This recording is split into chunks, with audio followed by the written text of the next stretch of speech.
Good evening. It's 8 o'clock. The top headlines are what we're seeing right now.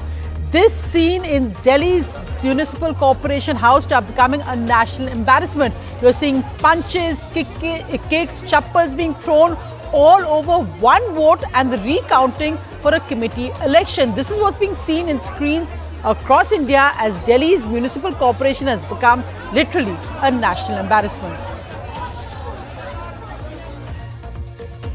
Those are the visuals of the day, but let's just look at the top headlines tonight. The Prime Minister speaks at the G20 Finance Ministers meet in Bengaluru. He says it's now up to the custodians of the leading economies and monetary systems to bring stability, confidence and growth back to the global economy. 1 year of the Ukraine war, fresh sanctions announced by the West. India and China, South Africa abstained from an anti-Russia resolution at the UN. Air India announced a major new jobs plan in India. Over 5,000 new jobs this year are part of Air India's mega expansion plan. 900 pilots, over 4,000 cabin crew to be hired. Delhi councillor chaos. It's becoming a national embarrassment as there are punches and kicks by male and women councillors. The third day of violence over committee elections. It's Brawl 2.0 due to just one invalid vote. The chaos erupted after the BJP refused a recount. The Congress plenary session in Chhattisgarh, the chairman of political affairs says we will work with Mamata Banerjee, KCR and Nitish Kumar. However, one decision is that there will be no elections for the Congress Working Committee. Only 3 members asked for CWC elections. Now, Kharge, the president, will decide the CWC via nominations. The worst week for India's markets in over 6 months. Growth, interest rate concerns dampen investor sentiment. A pro-Khalistani leader's aide is released from jail in Amritsar a day after cops were surrounded by sword-wielding men. Now a roadshow for Lovepreet. He is the key aide of Amritpal Singh, a pro-Khalistan ideologue who's now emerging as a rallying point in Amritsar.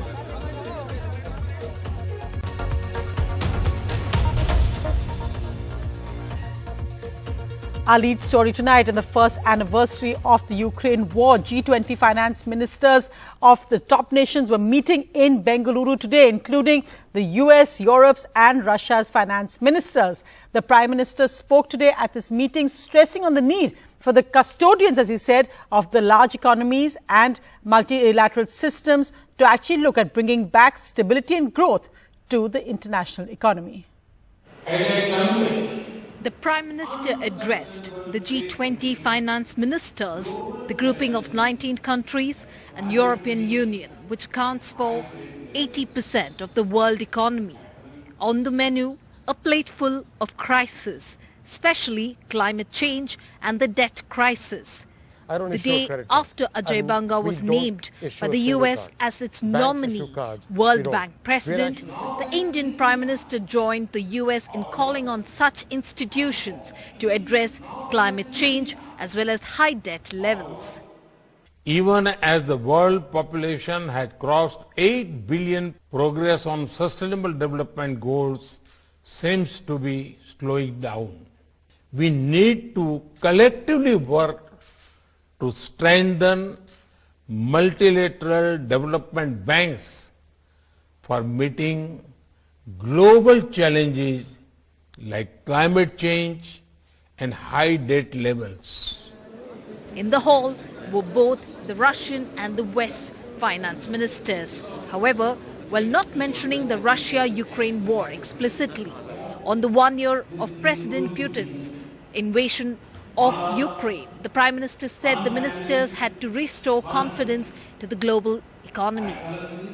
It is now up to you, the custodians of the leading economies and monetary systems of the world, to bring back stability, confidence and growth to the global economy.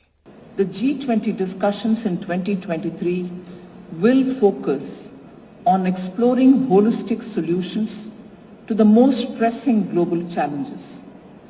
The G20 can transform lives around the globe by leveraging the complementary strengths of its members while respecting country needs and circumstances. At the G20, a new system has been created, allowing G20 guests to use India's path-breaking digital payment platforms like the UPI.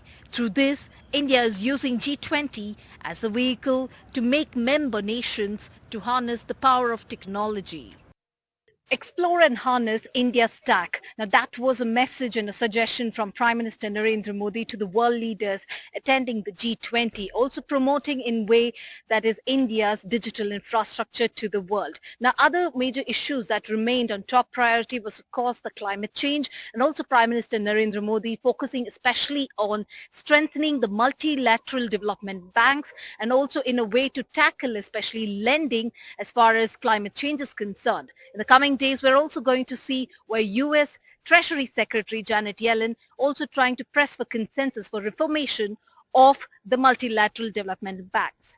At G20 with Kumar Shrija for NDTV.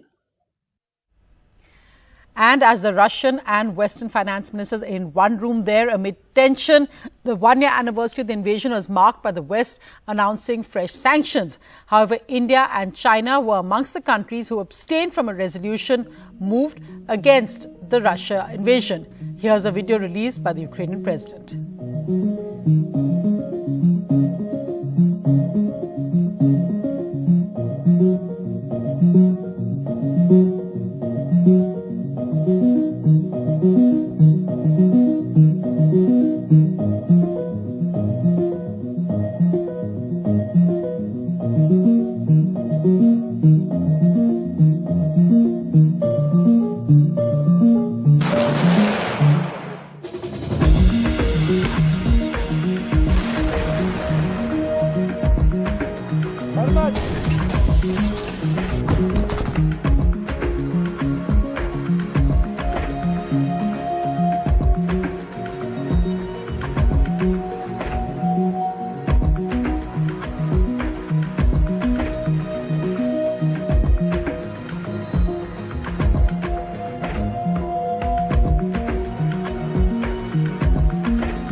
A year after Russian tanks rolled into Ukraine in a war that's caused untold misery to millions, India continued its principled position of not voting against Russia at the UN General Assembly. But the language used by India's permanent representative in explaining New Delhi's position was sharper and more critical of Russia than in the past.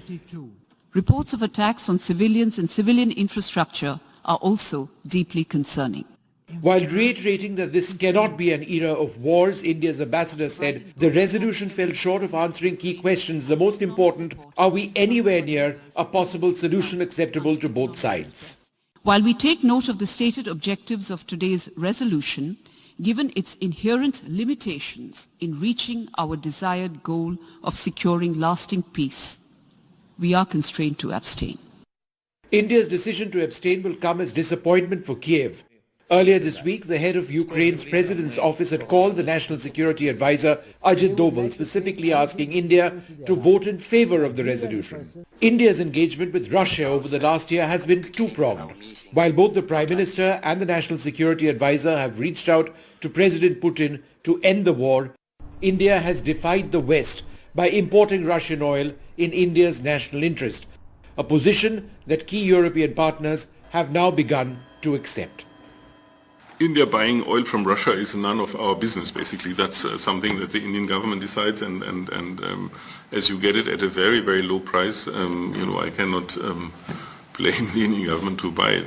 As the world's largest democracy and president of the G20, India likely have a key role over the next year in finding a peace plan that works for both sides. While the contours of such a plan may not have been defined, Ukraine has repeatedly reached out to Prime Minister Modi to use his connect with the Russian president to try and end the war. Vishnu Shom for NDTV. And in the other big headline, Air India is to offer over 5,000 jobs domestically. The details of that with Vishnu. So Vishnu, last week we heard all about the jobs that would be created in the United States and the UK and France with Air India's mega orders. And now the good news about jobs being created in India. A couple of concerns, Sonia. While, where are we going to get these pilots from? And, this is what a lot of people in the aviation industry are asking.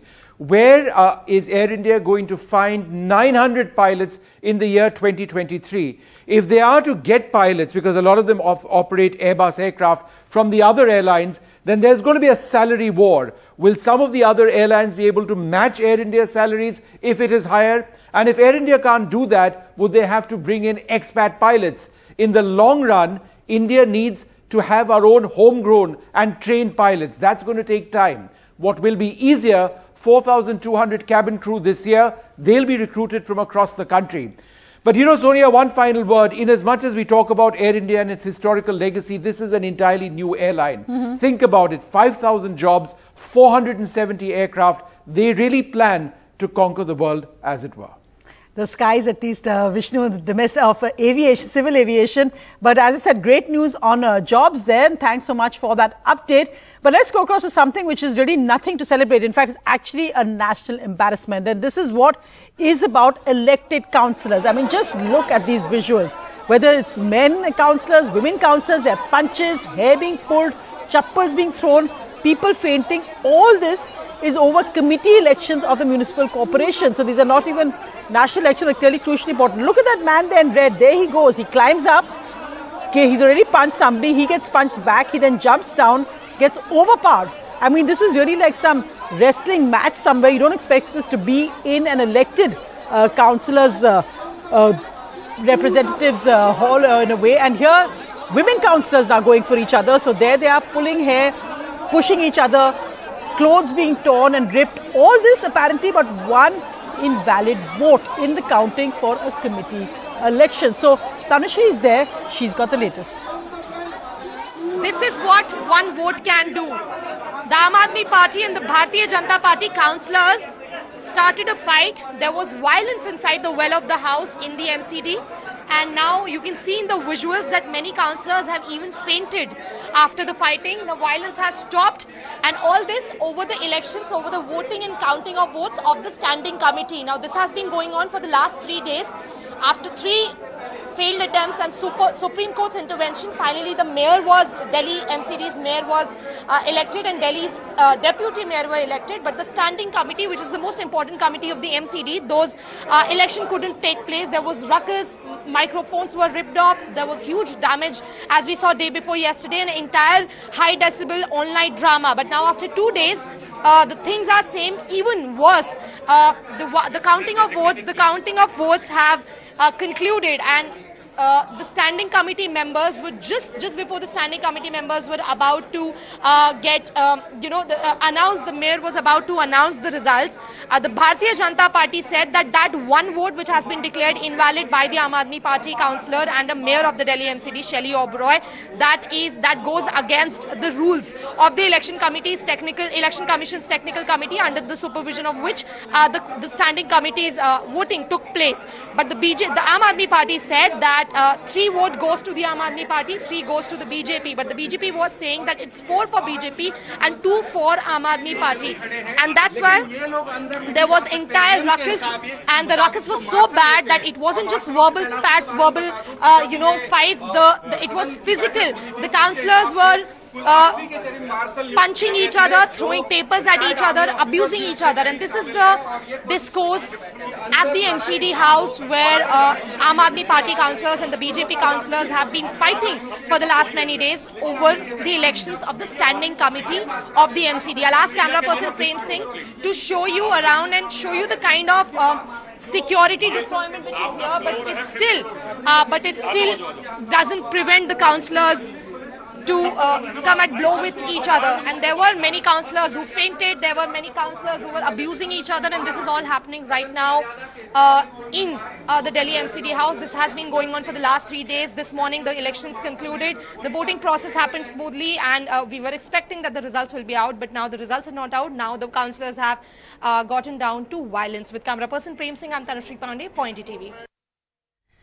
Unbelievable visuals there, Tanushree. And just look at that amount of security that's there to guard these councillors who seem intent really on bashing each other up.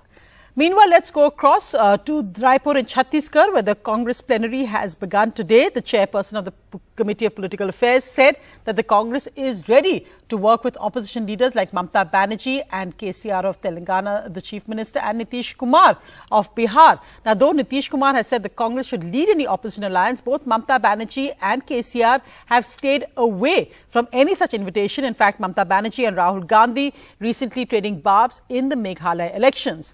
Another big decision on day one of the plenary is that there will be no elections for the Congress Working Committee. The Raipur Convention is possibly the most important Congress meeting ahead of the 2024 elections, being watched closely by the opposition. However, the first thing the party, now led by Anand Gandhi, pushed through was to change the party constitution to ensure that Sonia and Rahul Gandhi as ex-presidents remain in the Congress Working Committee, the top decision-making body.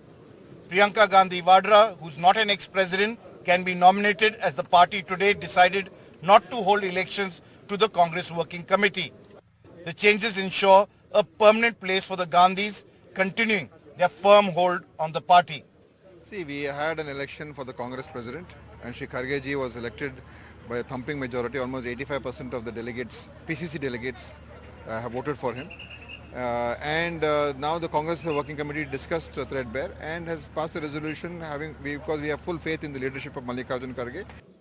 Three leaders, Ajay Makan, Digvijay Singh and Abhishek Singhvi, wanted elections to be held, but the party decided to continue with the culture of nominations. It's not that the new president has led to weakening of the party or people breaking away.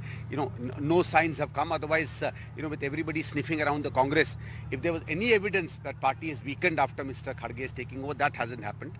Okay, so I think election did good for us.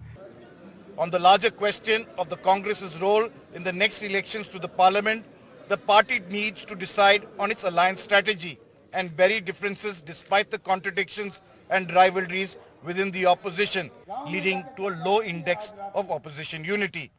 We have worked with Mamata ji, we have worked with Nitish ji, we have worked with Chandrasekhar Rao. Also, I very closely worked during the revision. So it's not difficult. There may be some fault lines on our part also. If those fault lines are removed, I think it's very difficult. It is quite easy to join together and fusion can. Party workers, leaders have one underlying theme here at Raipur at the AICC convention. The focus, of course, being that Rahul Gandhi should lead the party ahead of the 2024 elections. He has that premier position, but the big question is they're extremely cautious of whether he will be leading as the prime ministerial candidate once again. With camera person Ashok Male and Arvind, Sunil Prabhu, NDTV. Well, let's go across to Amritsar now live, where Tanishq is, because that's where a pro-Khalistani leader, Amritpal Singh's aide, Lovepreet Tufan Singh, walked out of jail today, just a day after cops were surrounded by sword-wielding supporters of Amritpal Singh and his aide, Lovepreet Tufan Singh. Tanishq, what's happened there? Because Lovepreet has just come to the Golden Temple.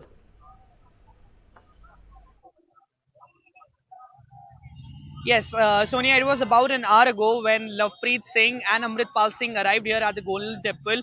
As you can see on this on the screen, the visuals of him arriving, there was heavy security deployment. There was massive crowd of his supporters. There was hardly any space for anybody to walk. And right now, he is inside the Golden Temple praying and praying along with Amritpal Singh. Now, what has happened in the past 2 days, yesterday and today? Yesterday, the whole police station being laid siege by Amritpal's supporter, and now today he being released. Let's have a look of all that happened in the past 2 days. A major embarrassment for the Punjab police. Lovepreet Tufan, the aide of a radical Punjab-based preacher and Khalistan sympathizer Amritpal Singh, walked out of jail today. 24 hours after Singh's supporters, some of them brandishing swords and guns, broke through barricades and entered the police station complex where Lovepreet was being held in a kidnapping and assault case. In its release order, a local court noted that the Punjab police have said that Lovepreet has not been found guilty of any offence. We have acted with restraint on account of the presence of Shri Guru Granth Sahib Ji. Punjab police is committed to maintain peace and harmony in Punjab. Certain elements are trying to destabilize the peace in Punjab. The police also claimed today they did not intervene on Thursday during the violence because the attackers were carrying a Guru Granth Sahib, the holy book of the Sikhs. हमारी police ने इतना सत्कार किया गुरु साहब जी का, मुलाजिमों ने, हमारे पास बहुत था, हमारे पास वाजरा गाड़ी थी, वाटर कैनन थी, और थे, लेकिन हमने कुछ भी ऐसा नहीं किया, गुरु साहब का सत्कार किया. Amritpal Singh is the head of Waris Punjab Day, a group founded by activist Deep Sidhu, who died in a road accident in February last year. He is accused of fanning pro-Khalistani separatist sentiments in his areas of influence near Amritsar. While this is not the first case of separatist uprising in the state of Punjab, there have been cases in the previous government as well, happening at the time when Punjab CM is inviting investors into the state. The situation right now is very tricky for the Punjab government. With Saurabh Shukla, Tanish Punjabi for NDTV. So, situation that's being closely tracked there. But meanwhile, of course, elections on Monday on two states in Nagaland and Meghalaya, and Prime Minister Modi in both states today making a strong pitch for votes in favour of the BJP. Now, of course, both these states are predominantly Christian dominated. So, there's been a change also in the BJP's campaigning style here. BJP, NDA, हमारी सरकार ने पूरे north east के लिए दिल्ली की political सोच को ही बदल दिया है. Naga spear is in his hands. He is now a Naga warrior, ladies and gentlemen. Please give him a round of applause. A pitch for the Christian vote by Prime Minister Narendra Modi in Nagaland, a state with the 87.93% Christian population, the highest among the three northeastern states polling this month. We seek your guidance as we begin this program. Bless and guide all our national and state political leaders in the name of our Lord Savior Jesus Christ. Amen. While NDTV founder and four-time Chief Minister Neefu Rio is the face of the BJP-NDTV alliance, the BJP is trying to better its 2018 Nagaland result, where it won 12 of the 20 seats it contested, despite the opposition calling the BJP anti-Christian. The BJP Karyakartas are Christians. So we have our emotions to our faith. In other parts of the state, the BJP Karyakartas are majority Hindus and they have their emotions attached to it. We who are here in Nagaland respect them for who they are, and they who are there in the rest of the country respects us for who we are. And that is the diversity of having different faiths, yet being driven by nationalism, which Modi ji is doing, and where we the Nagas are also following that today. In Meghalaya, with a 75% Christian population, the BJP faces a tougher task. It won just 2 seats here in the 2018 election of the 47 it contested. Now the BJP is fighting all seats but battling an anti-Christian perception. So much so that its state chief had to speak about eating beef, a way of life in Meghalaya, multiple times. In our state, from long back, like in Arkhasi, Chaitya and Garo, we are having beef. So there is no restriction from the party that why you have beef, anything. There is no restriction in Meghalaya. Right. This is only the propaganda of some others party. With the BJP's Christian push in the northeastern states, The big question is whether the BJP wants to be seen as a pan-Indian inclusive force in the run-up to 2024 or stick to its hardline Hindutva stance in Hindi heartland states. In Nagaland, with camera person Sanjay Chakravarti, Vedant for NDTV.